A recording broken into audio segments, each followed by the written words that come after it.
Diari terkutuk, Bayi Lintang Putri Negari.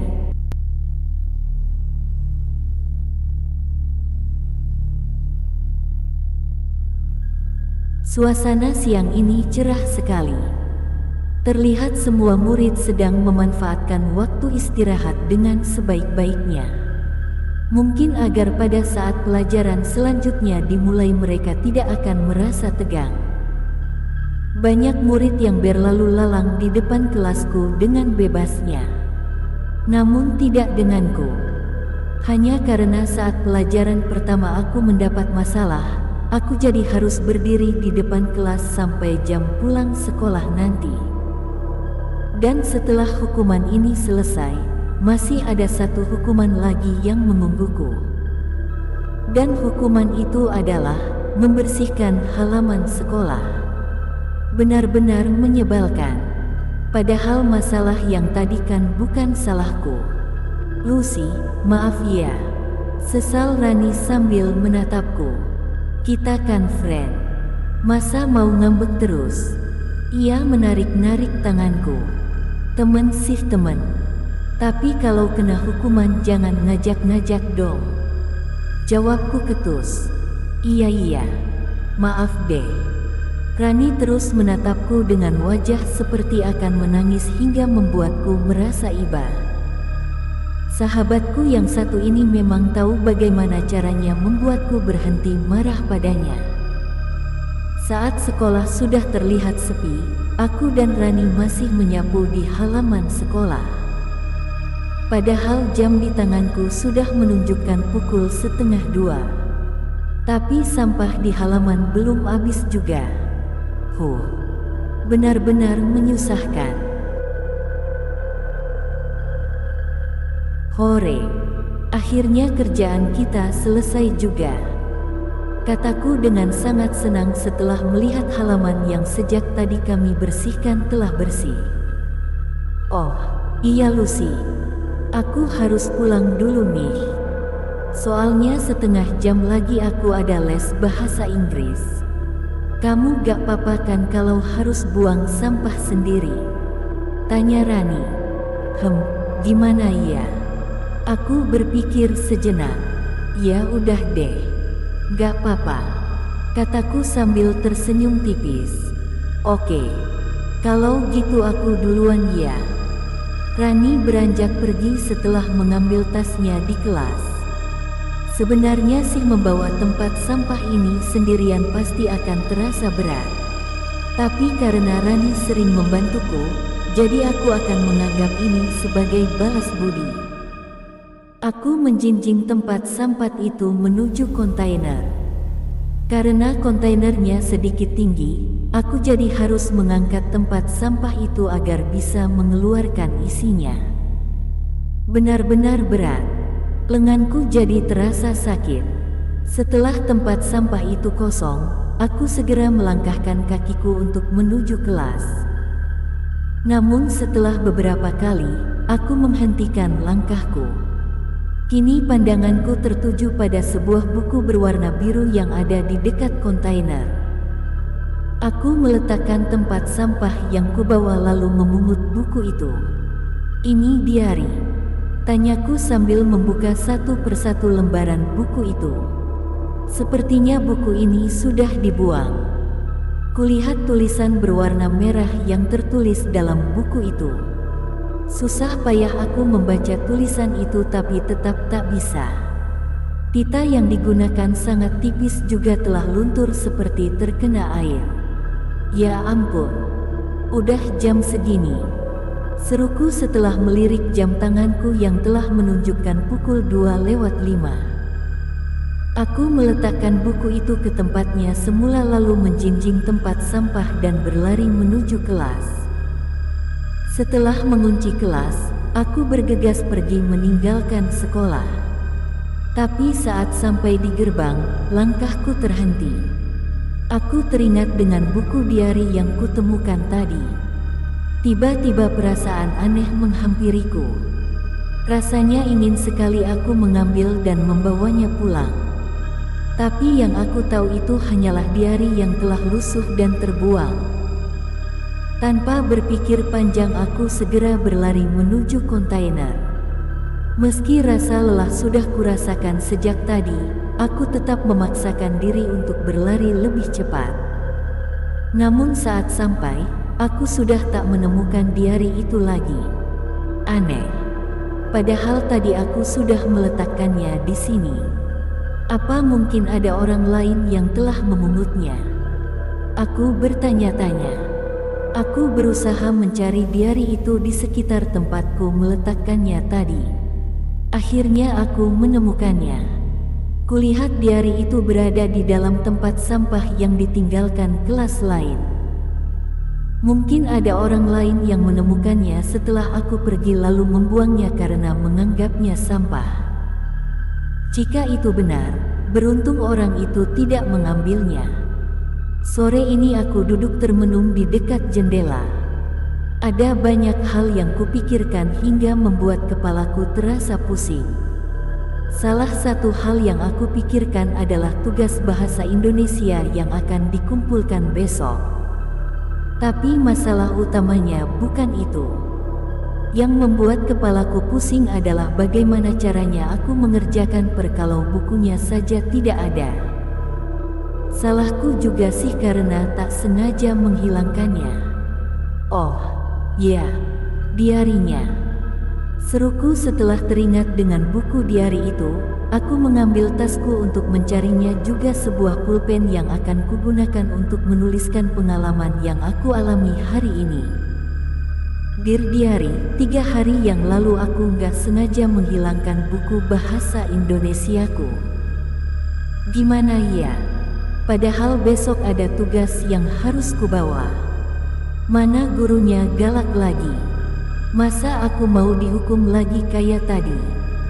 Andai aku bisa, aku akan meminta agar Pak Ahmad tidak bisa datang untuk mengajar besok. Apapun alasannya aku ingin dia tidak bisa mengajar. Dan satu lagi permintaanku. Aku ingin agar bukuku bisa ketemu secepatnya. Ya, walaupun aku tahu kalau menulis diari itu nggak akan bisa menyelesaikan masalahku, tapi setidaknya aku bisa merasa sedikit lebih tenang dari sebelumnya. Soalnya aku bisa menceritakan masalahku walau hanya pada buku diari. Ini masih lebih baik daripada aku harus bercerita pada ibuku. Yang ada nanti aku malah dimarahi. Hari ini kelas ramai sekali. Benar-benar mirip pasar. Kulihat teman-temanku terus mondar-mandir untuk menghampiri temannya yang ada di bangku lain. Sementara aku masih berdebar-debar sambil melihat ke arah pintu karena takut kalau Pak Ahmad tiba-tiba datang dan langsung memeriksa PR-nya. Duh, nggak bisa kubayangkan hukuman apa lagi yang akan menimpaku hari ini. Woi, kok bengong? Rani berteriak tepat di telingaku hingga membuatku kaget. Aku menatapnya kesal. Ih, ganggu orang aja. Gerutuku kesal. Sudah pagi-pagi stres, dikagetin lagi. Gimana gak tambah stres?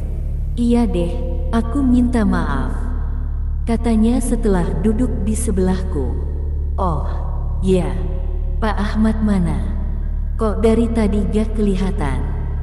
Tanyaku penasaran. Kamu gak tahu? Rani menatapku serius. Apa? Hari ini tuh Pak Ahmad gak bisa ngajar. Katanya sih lagi sakit. Aku tertegun mendengar jawaban Rani. Sakit? Batinku. Perasaan kemarin Pak Ahmad masih bisa mengajar di kelas sebelah. Kok sekarang tiba-tiba sakit ya? Tapi sudahlah. Bukankah itu artinya ini adalah hari keberuntunganku? Dengan begini aku tidak akan kena hukuman. Setidaknya aku masih punya waktu seminggu lagi untuk menemukan buku itu. Bosen nih. Main yuk. Ajak Rani. Main apa? Pancasila ada 5 dasar tapi pakai lempiran. Oke. Setuju. Aku membuka tasku untuk mengambil buku tulis untuk mendapat selembar kertas. Tapi bukannya mendapat selembar kertas, aku malah mendapatkan benda yang kucari selama ini. Ini kan? Tanyaku sembari menatap buku bahasa Indonesiaku yang kini ada di dalam tasku. Tapi kenapa bisa ada di sini? Bukankah aku belum bisa menemukan buku ini? Ah, pasti ini hanya kebetulan saja.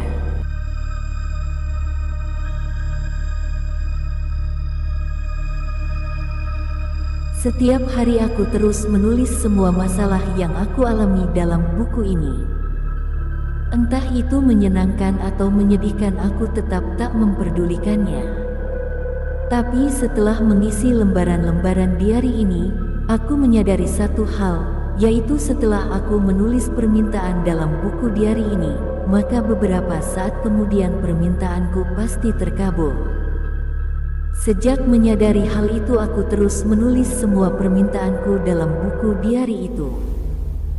Karena aku yakin kalau permintaanku pasti akan terkabul. Saat aku bertemu dengannya, dadaku selalu terasa berdebar-debar. Saat melihat senyumnya, hatiku terasa berbunga-bunga. Dan saat mendengar suaranya, hatiku merasakan kedamaian. Dia adalah orang yang membuat hariku menjadi indah karena dia telah membuatku merasakan cinta.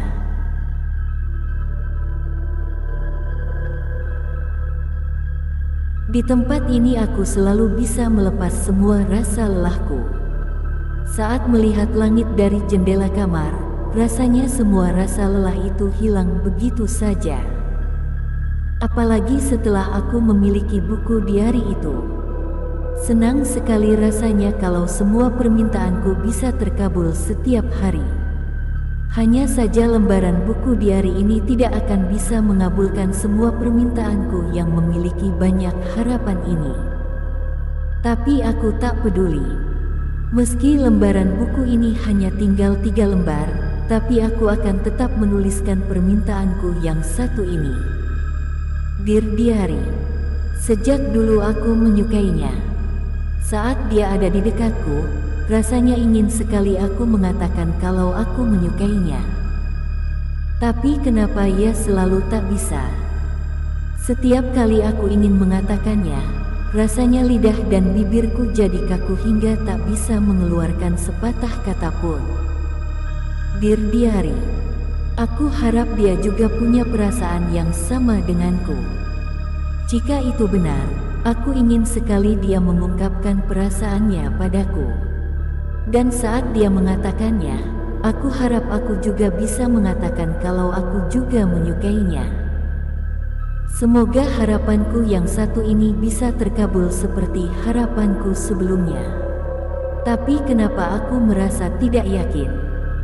Padahal setiap menulis harapan yang lain, aku selalu yakin kalau harapanku itu akan terkabul.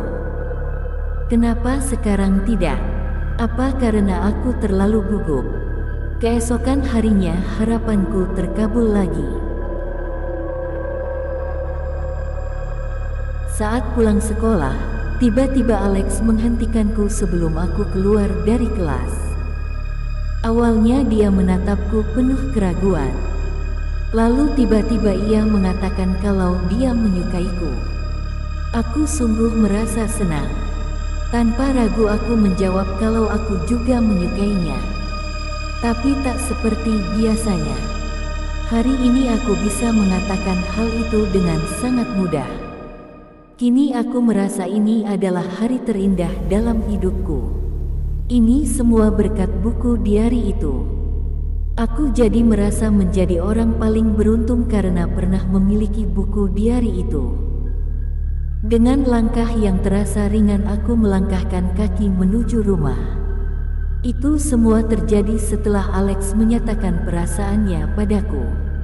Kubuka pintu rumah. Tak seperti biasanya. Hari ini rumah kelihatan sepi sekali. Padahal biasanya ada ibu yang selalu bersantai sambil menonton TV di ruang tamu. Tapi kenapa hari ini sepi sekali ya? Aku terus menunggu di rumah. Kulihat jam dinding sudah menunjukkan pukul 8.30 tapi tak ada seorang pun yang datang. Bahkan ayah yang harusnya sudah pulang bekerja juga belum datang. Sebenarnya mereka kemana sih? Membuatku khawatir saja. Tiba-tiba aku mendengar suara motor dari luar disusul dengan suara pintu gerbang yang terbuka. Karena penasaran, aku segera berlari keluar untuk melihat siapa yang datang. Kulihat ibu berlari dengan sangat terburu-buru. Sementara di luar ada seorang wanita yang tak kukenal sedang menunggu ibu dengan motornya. "Ibu dari mana? Kok wajah ibu pucat?" tanyaku cemas. Ibu menghentikan langkahnya. Wajahnya terlihat basah karena air matanya yang mengalir dengan deras. "Ayahmu," kata ibu dengan suara sesak. Sepertinya ia sudah menangis terlalu lama. "Ada apa dengan ayah?" tanyaku semakin panik. "Ayahmu kecelakaan. Sekarang keadaannya sedang kritis." Ibu menangis semakin keras lalu memelukku dengan sangat erat. "Ibu akan kembali ke rumah sakit," kata ibu setelah melepaskan pelukannya. Ia mengambil sebuah foto keluarga yang ada di ruang tamu. Setelah itu, ia berlari keluar menyusul temannya. "Aku ikut," teriakku berusaha menghentikan ibu. Ia tak mendengarku. Motor yang ditumpanginya telah melaju dengan sangat cepat. "Kenapa ini bisa terjadi?" kataku sambil terus menangis. Aku ingin sekali nyawa ayah terselamatkan. Tapi bagaimana caranya? Aku ingat, diari itu pasti bisa membantuku. Seruku. Tanpa membuang waktu aku segera berlari ke kamar dan mengambil diari itu. Setelah itu, aku segera menuliskan permintaan kalau aku ingin ayahku selamat. Tiba-tiba lembaran diari itu berubah warna menjadi merah. Saat diari itu masih ada di genggamanku, tiba-tiba cairan berwarna merah membasahi tanganku. Warnanya mirip sekali dengan darah. Aku sangat takut. Tanpa berpikir panjang aku melemparkan diari itu ke lantai. Gumpalan asap muncul di kamarku. Lama-lama bentuknya menyerupai wujud manusia. Tak sampai 1 menit gumpalan itu berubah. Dan yang membuatku terkejut adalah, gumpalan itu kini berubah menjadi sosok seorang pria yang tak kukenal. Siapa kau?" tanyaku gemetar. Namaku Virgo. Aku adalah pemilik diari ini sebelum kau," jawabnya sambil mendekat ke arahku. "Kak, kenapa kau bisa ada di sini?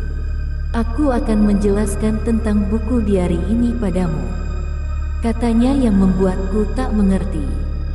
Dulu aku juga sama sepertimu. Karena diari ini bisa mengabulkan semua permintaanku, aku terus menggunakannya sampai lembar terakhir. Saat aku menulis di lembar terakhir itulah aku mengerti kalau diari ini bukanlah diari yang hanya bisa mengabulkan permintaan pemiliknya, tapi diari ini juga memiliki kutukan. Jelasnya panjang lebar. Kutukan. Aku masih belum mengerti. Iya, kutukan bagi siapa saja pemilik diari ini, maka orang itu akan menghilang dari dunia ini setelah mengisi lembar terakhir.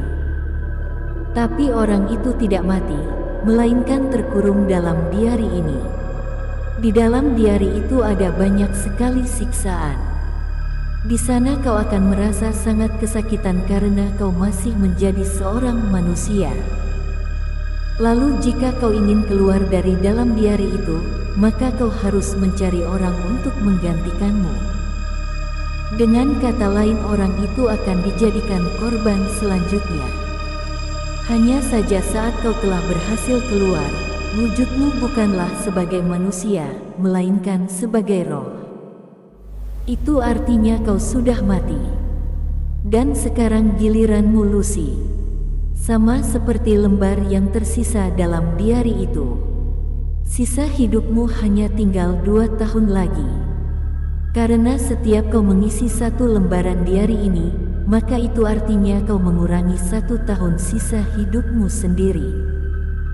Sambungnya. Tapi aku belum mengisi lembar terakhir.